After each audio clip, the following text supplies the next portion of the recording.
Get his book out now. All right, you know what it is. Unique Make Audio, man. I'm here. I'm going to tell you another story, man. You know what I mean? Y'all like the jail story, so I'm going to give you another one, man. We're going to take you to Allenwood. You know what I mean? This is like 2000. You know, I just came out of ADX Supermax. You know what I mean? And I'm in Allenwood. You know, Allenwood USP over in Pennsylvania. Family come to see me regular. Everybody from New York there. So, you know, they can make moves. You know what I mean? So, you know, like I said, you know, I'm going to keep it real. I ain't going to tell you no bullshit. You know what I mean? We bringing in a lot of dope, man. One of the homies, you know, had the dope and the weed coming in through the chapel's office. That's another one I'm going to tell you about. But, you know, then, you know, I had, you know, people bringing it in, you know, like send it to somebody, had them bring it in through the visiting hall or whatever, or, you know, different means of getting it in. And, you know, so now we got the drugs in, but the compound is flooded with drugs. You'd think we was on the street, there's so much drugs on the compound. But we getting so much drugs that we got to hide the drugs everywhere and, you know, certain things like that. So, you know, we got the drugs hidden and they looking for the drugs. They looking for us. We sticking and moving. And, you know, they just couldn't catch us. We go out there. We had this one dude one time that, you know, he came up with a thing where, you know, it was 5 books for a paper of dope. You know what I mean? It was like a one, two. You know what I mean? $25. You know what I mean? 5 books, $5 a stamp, a book. You know what I mean? So they buying the stamps. They getting high. So this one dude came in. He had 50 books. That's $250. You know what I mean? He wanted to cop. So now he come and they had the books, you know, wrapped up. Like you take the loose stamps and you wrap them up in the paper. You know what I mean? And, you know, and down to the size of a stamp. You know what I mean? So this is what a book of stamp look like. I'm going to even show you what a book of stamp look like. So a book of stamp look like this. You know what I mean? So you can picture 20 loose stamps being in this. So dude came with 50 of these. You know what I mean? Supposed to have 20 stamps in each one. So we take it, we buy it, you know what I mean? We was making about maybe $2,000-$3,000 a day in there selling that shit. So a dude come and he buys, you know, $250 worth of joints with the, you know, 50 packs.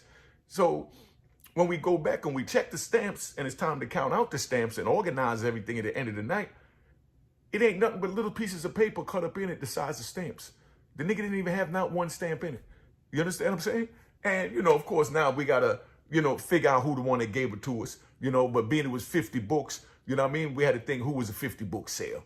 So, you know, of course, now the next day we go out there, we go see dude, you understand what I'm saying? And, you know, we went and punished him, you know, stabbed him up, ran him up top. His car got mad, tried to ask how we ain't come to him to let him know the prison politics, to let him know that he violated, da-da-da-da. So we're like, we ain't got to let him know he violated. He know he violated, so we handled that. But see, in prison, like I said, we got the cars, and when you're dealing with the cars, you ain't supposed to touch nobody without going to the car. You know what I mean? Like whatever set they in. If they from New York, you go to somebody from New York, reputable, like I said, like, you know, Lou Sims. So they say something happened, and the New York dudes did something to a DC dude. You know what I mean? The DC dude would go to Lou Sims and say, yo, somebody, one of your homeboys did this and that, and, you know, we trying to see him because he gave us 50 books of stamps and it wasn't no good, da-da-da-da. You know what I mean? And then, you know, now Lou would go pull the dude up, would tell them, yo, okay, I'm going to handle it. So you pull the dude up, ask the dude what happened with the dude, tell him that he did that or whatever. Now, you know, it's up to us to punish him because we're not going to let nobody outside the car punish him. You understand what I'm saying? So another set can't punish or discipline anyone in our car. That's why they come to us, for us to discipline them. And then we would give them their money. You understand what I'm saying? And, you know, to keep it down, to show that our car is clean and we're not on no bullshit, you know? But, you know, I was using DC as an example, but it wasn't even DC dudes. It was a dude from up in Boston, you know what I mean, that did that. You know what I mean? So we just went and punished them because Boston is like kind of like independent because they kind of further from New York. So, you know, they wasn't really considered as the New York car where we put them in our meetings and, you know, under our umbrella. You know what I mean? So we just went and punished them. So whatever, you know, the dudes up in Boston, no disrespect to Boston, whatever the dudes up in Boston want to do, you know what I mean? We ready to carry it on because it wasn't supposed to go down like that. But anyway, so now we punished the dude for giving us this, you know, they went, and we went and punished the dude from Boston for giving us the fake books. But if it was, you know what I mean, let's say a car, you know, that we respected, not saying we didn't respect the Boston car, but let's say, you know, it depends how we felt like moving. You know what I mean? At that time, and who it was he did it to, if it was somebody that's going to bring it to the car to let him know, if somebody just going to go freelance and do what he got to do. But we went and punished dude, right? So then now, after we punished dude, they locked the jail down because it was a vicious stabbing. So now they locked the jail down. It's already too much drugs there. So they come in and they have a shakedown. You know what I mean? The shakedowns, when they come, they lock us in the cell and they go to each cell and they pull you out the cell, tell you to pull all your stuff in the green garbage bag. You know what I mean? Or, you know, what you're supposed to have, your 5 novels, whatever don't fit in the bag, they're going to throw away, and they put it through a whole bunch of inconvenience to prevent you from wanting them to do a shakedown. So they come in, you know, this time when they came with metal detectors. You know what I mean? The metal detector, like at the airport, where you put the luggage on and it goes through. So they had the little portable metal detector. They come through the portable metal detector, and they take us out the cell. They put our bags out, you know, through the cell, you know, through it to look for contraband, knives, drugs, or whatever. You know what I mean? So now when they do that, they come and then they did something different now. Now they took the mattress and ran the mattress through the metal detector. You understand what I'm saying? So when they've run the mattress through the metal detector, because, you know, we normally slit the mattress. It was like with foam in it and stuff like that, you know, cotton. So you'll put a knife in between that, you know what I mean? And just get the foam so that you can't feel it if you sit on it, or you know, slit it. You put the balloons with the drugs in the mattress or whatever. And, you know, we all had it in the mattress. So now, you know, one of the homies was an orderly, so he had access to the cells that was vacant. You know what I mean? So that's where we used to really put the stuff in the vacant cells in the mattress. So if they roll up in, they don't catch nothing. So now they roll up in the joint, they run it through it. But the night before, 2 days before, they bring in a dude and put him in one of the vacant cells. And then they had the shakedown because we punished the dude, you know what I mean, for giving the 50 books, you know what I mean, dummy stamps. Hey, you know what I mean? So now they lock the joint down. They looking for knives, looking for drugs, saying there's too much drugs on the compound. So when they go do that, they run the mattress through, and then out of nowhere, guess what happened? They catch dude's mattress, you know what I mean? And they run it through the joint, and when they run it through it, it was an ounce of China white heroin. An ounce of China white heroin in this man's mattress. So, you know, they took that right to the courtroom. You know what I mean? So they locked him up, took him to court, and then now one of the homies come to me, and they like, damn, you know, that was my shit. I feel bad that dude got caught up with my shit, because dude just came in off the bus and he ain't had nothing to do with it. But you already know, you know, nigga ain't gonna go claim it. But I'm gonna just make sure I look out for him through his car indirectly, so they don't know. You understand what I'm saying? So now he playing, you know, the sympathy card. So he go to the shot caller in the car, and he tell him, he's like, yo, what happened with the homie? And he tell him what happened. He say, man, that's messed up. Well, you know, on some G shit, if he need anything, let us know and we'll help him out with it, whatever, because we know he just came off the bus and he was a cool dude. A few of us talked to him and we like the dude or whatever. So here go 20 books of stamps. You know what I mean? Go get him some cosmetics or whatever he need, and, you know, send it up to him in the shoe. Make sure he all right, because I know you'll do the same for us if it was the other way around. You understand what I'm saying? Because everybody knew this dude didn't have no ounce of China white just getting off the bus. You understand what I'm saying? But we couldn't tell them that it was our China white. You know what I mean? But on some man time, we tried to look out, and, you know, we fed him and looked out for him through his car without telling his car that it was our shit. You understand what I'm saying? But that's just how prison go, man. And, you know, I don't even know if they really knew or not, but they respected the way we did it, because they knew if the roles was reversed, they wasn't going to go claim the goddamn dope in the mattress. You know what I mean? But, you know, we looked out for them, make sure everything was all right. But, you know, these are the type of things that go on there with the drugs, man. You know what I mean? So it's like crazy. I just wanted to tap in, give you a short one, let you know what was going on with that. But now to give you another one, while we was in Allenwood, you know, we getting the joint in through the chapel. And everybody know that it's coming through the chapel, because niggas still talk, you know what I mean? Like you on the street, you know, everybody know everybody business. So they knew it was coming through the chapel, but they didn't know how. You understand what I'm saying? So now every day the chaplain will go get the mail, bring the mail in, and he'll walk down the thing with a little red, you know, wagon, a little plastic wagon that he got the mail in, and he's walking there pulling this little wagon, chilling, you know what I mean? Minding his business, taking the mail from the mail room over to the chaplain's office. Now everybody waiting on the dope and the weed to come in. So every day we sweating the chaplain. You understand what I'm saying? To see what's going on. So you got some niggas that was, you know, so strung out on the shit, every day they ask the chaplain, you get the mail yet? You gonna get the mail? You get the mail yet? You get the mail yet? And the chaplain, he's so naive, he don't even know why they asking for the thing and don't even see nothing suspicious why they asking for it. But he go get the thing, say, no, I didn't go get it, you know, da. But they be giving like Christmas cards, birthday cards, thinking of you cards that they donate, they give out. So the chaplain, he's thinking that dudes is asking for the if the mail came yet, because they want to see what new cards came, what new Bible came, what new religious books came. So this way his mind is at, because he can't fathom that we got the balls to be bringing China white heroin and pounds of weed through his chaplain's office. You understand what I'm saying?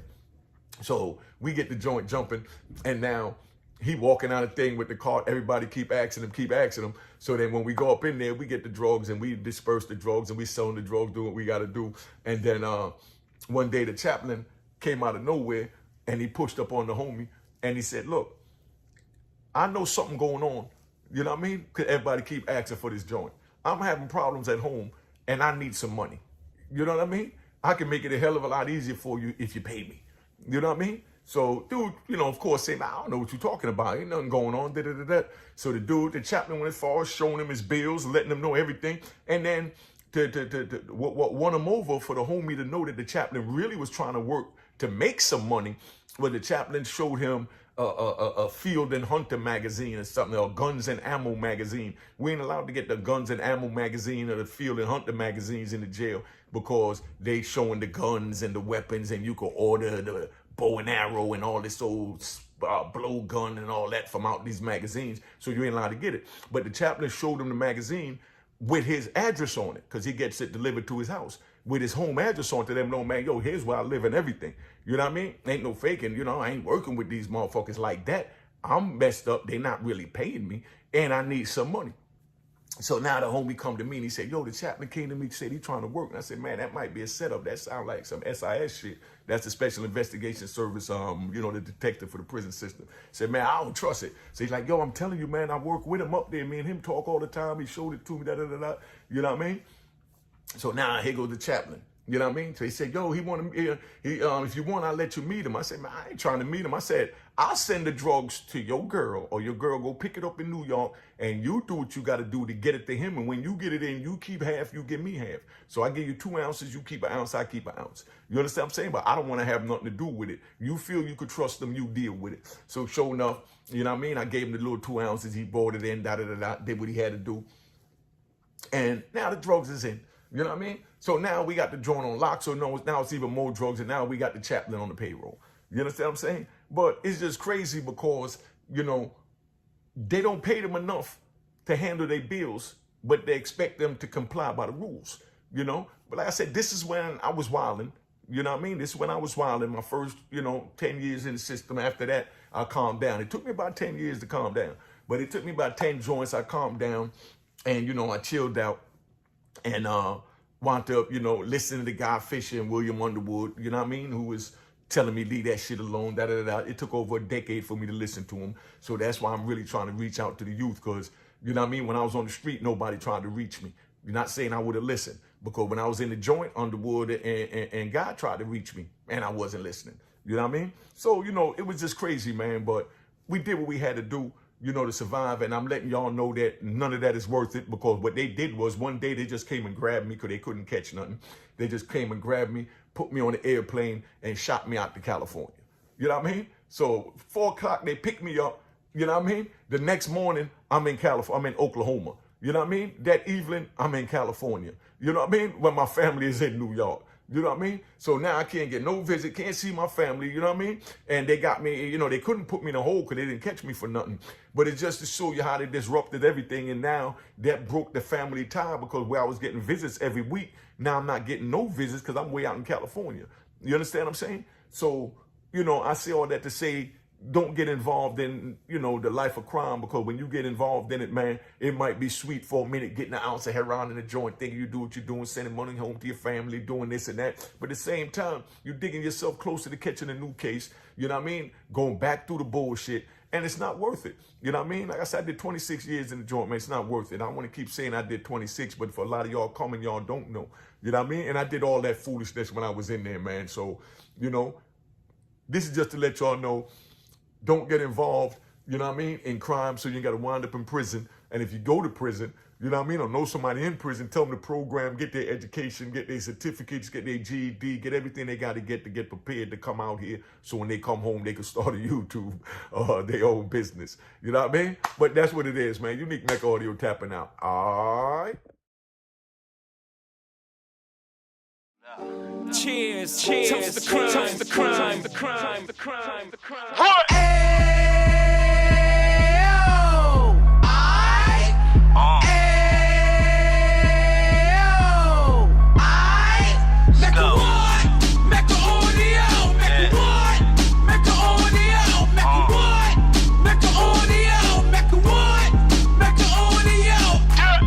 Fresh out the can of 26, yeah. He back on the strip, getting back in the mix. Yeah. What he mentions a gift. Bruh. You stand up 10 toes down, and I suggest you pay attention to this. Real. Take a little gully posse and put it in Harlem. He cut from the bottom, came up from the bottom. Drop the book, you should go and get it. The Instagram page and the YouTube, you could go and visit. Yeah. Then you could consider yourself LinkedIn. Real. Sit front row and get Jews from a kingpin. How he went through it, so you ain't gotta go do it. To not pay attention would be stupid. Talking about a man that probably put your grandfather on. Probably the reason that him and your grams got along. A man that generated millions on the block, did his time, never squilling to the cops, make an audio.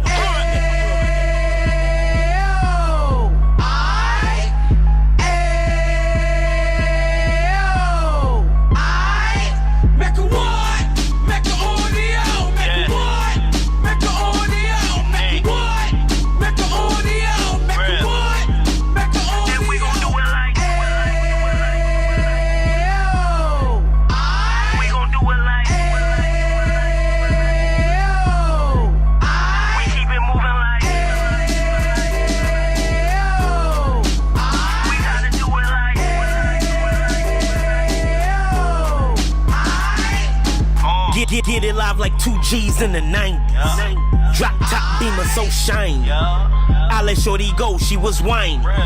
Treat her like my past, she behind me. Spin a couple bands on the Dapper Dan. You be back again, getting green like a Packers fan. No cap, it's a roaring uptown. They be horn uptown, Dominican bust downs. Now we on the positive, we got a lot to give. Now he trying to stop the kids from being inoperative. So take heed, homie, lend a ear. He started in uptown, he gon' finish dead. But now it ain't about selling drugs, buying cars. It's about buying property to make the community yours. So we can give back to the youth them. Cause they the truth them. And bless up to all the rude men.